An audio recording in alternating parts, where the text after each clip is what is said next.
When Jessica Jones is once again called upon to stop an evil plot by the Purple Man, the only thing standing in her way will be other Jessica Jones. What does this mean? Well, let's hop into the pages of The Variants issue number 2 and find out together, shall we? So then, this issue actually starts with yet another flashback to the early days of Jess as a private investigator. She's having lunch with Tigra of Avengers fame, and in her internal monologue, Jess talks about how hard it must be being a lady superhero like this, to have so many eyes on you, to have the paparazzi waiting for you to screw up or act human. Like poor Janet the Wasp, who had saved a boy from falling to his death only for the paper to run a series of very unflattering photos and headlines about her. In many ways, maybe not staying a traditional costumed crime fighter means that Jess dodged some real bullets. Now, Tigra had actually been working with Jess as a PI, but she's going to be leaving her soon because she got an offer to join A-Force, the big all-women's Avenger team. Jess feels more than a little hurt not just to be losing Tigra, but that A-Force was founded by her friend Carol Danvers, Captain Marvel, who didn't seem to reach out and ask her to join the group. Honestly, Jess, I wouldn't feel too bad. You might only get solo series infrequently, but by and large, your books have lasted much longer than A-Force lasted as a series. Before Tigra leaves, though, she does talk about how much she really enjoyed working in Hell's Kitchen, how it's kind of this beautiful, magical blind spot in the Marvel Universe. The Ultrons, the Doctor Dooms of the world never seem to start trouble here. But God help everyone if they ever do, they'll probably burn the whole place to the ground. These words end up radiating throughout Jess's mind once we actually pick back up with her in modern day. You'll remember that Jess had returned home after a disastrous day in court only to find 2 other versions of Jessica Jones waiting for her, one more closer to how she was in Alias, and another that's dressed like Captain America, complete with S.H.I.E.L.D. None of these women actually have much time for each other because, well, Jess is just kinda like that regardless of the variant, quick to action. Neither believe the other is the genuine article, and things only get worse when Jess and Luke's daughter Dani ends up entering frame. I gotta say, I love that she is wearing an Iron Fist t-shirt to honor her namesake, Dani Rand. All the Jesses end up going full mama bear and the fight only escalates further, as they all equally want to protect Dani from the perceived danger of the others. It's a good thing that Luke comes back at this point too and helps even the odds. Cap Jess and Alias Jess end up bolting, and Jess Prime ends up passing out from all the excitement, in doing so going to some sort of mindscape ruled over by the Purple Man. Kilgrave gloats for a little bit, saying that his big master plan to have Jess go nuts and murder her whole family is coming along quite nicely. I know in the first issue I theorized that maybe these whole variant Jesses weren't actually from the multiverse and maybe they're just mental projections created by the Purple Man, but we've actually seen Luke Cage interact with one of them, so now I know that's not the case. Also, I could be totally off base here, but during Jess and Kilgrave's conversation, did they drop reference to that Kelly Thompson digital series, The Purple Child? I didn't read it because I didn't think it was in continuity, but now I'm beginning to think it was and I missed something. When Jess comes to, she's understandably shaken to her very core. It's abundantly clear now that this Purple Man threat can't be ignored. To make matters worse, Maria Snyder, the woman that her and Daredevil were trying to help in the previous issue, hung herself in prison after Jess left. The only thing that was left behind was a letter that simply read, "Happy Anniversary." Jess tells Luke to grab their daughter Dani and leave somewhere that she'll never be able to find them for at least the next 24 hours while she goes out of her way to try and make preparations. Now, at the other end of the story, we actually check back on in with one of the variants. It seems that Alias Jess has been running around the streets looking for Daredevil, which has actually been pretty hard for her because she's been told that Daredevil in this world is a woman now. That's funny. When she does find Matt, though, she proceeds to throw herself into his arms. Apparently, in her world, they're a couple instead of Jess and Luke Cage.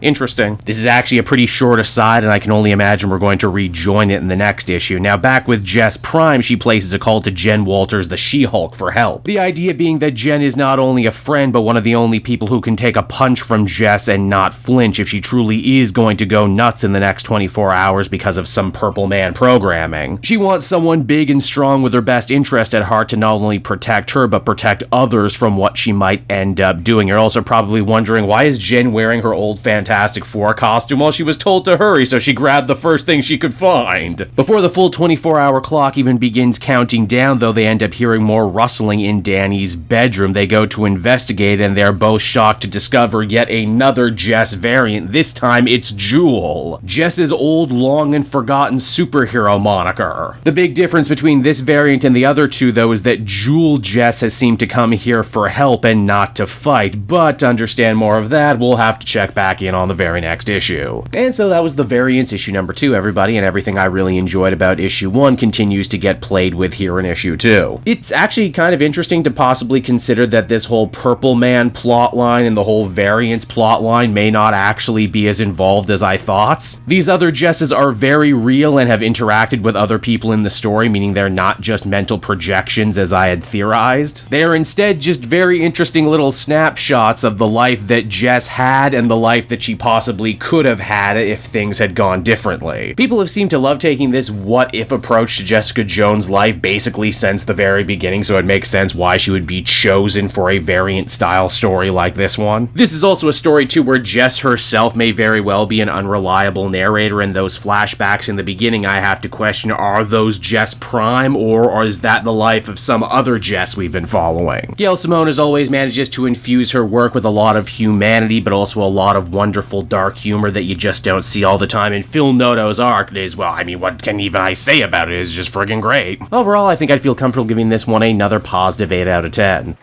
Hey there everyone, it's your pal Cape Joel again, and if you're seeing my face right now, that means you watched to the end of the video, and I'll always be grateful for that. Retention helps in this crazy YouTube game, and so does becoming a patron. If you head on down to the description, you can find a link to my Patreon page. Recently just redid all the tiers, a lot of cool stuff offering up there, exclusive commentaries, exclusive polls, behind the scenes concept art for Capes and Quests, that's the brand new D&D show I've started soon. Never been a better time to become a patron. You can become a patron for as little as $1 a month and help the channel grow and, help me continue to deliver content like what you just saw. So I want to thank you all, and I will see you again next time. Bye-bye.